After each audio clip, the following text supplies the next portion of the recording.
আসসালামু আলাইকুম সুপ্রিয় ভিউয়ার্স, অনেক তো হলো মাছ মাংস ডিম এই সেই হাবিজাবি সবই তো দেখলেন। আজকে কিন্তু চলে এসেছি একদম বাঙালি খাবার নিয়ে।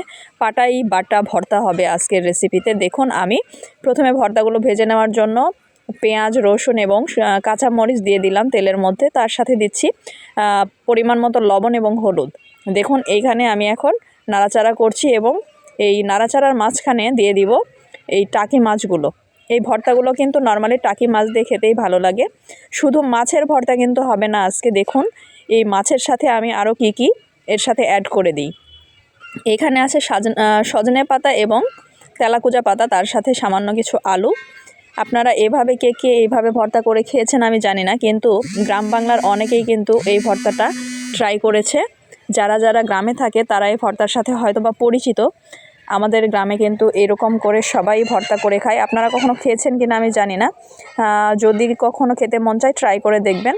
আমি সেদ্ধ হওয়ার জন্য একটু ঢেকে দিলাম কড়াইয়ে, কারণ এটা যেহেতু আলু দেওয়া হয়েছে, সেদ্ধ না হলে কিন্তু ভালো লাগবে না।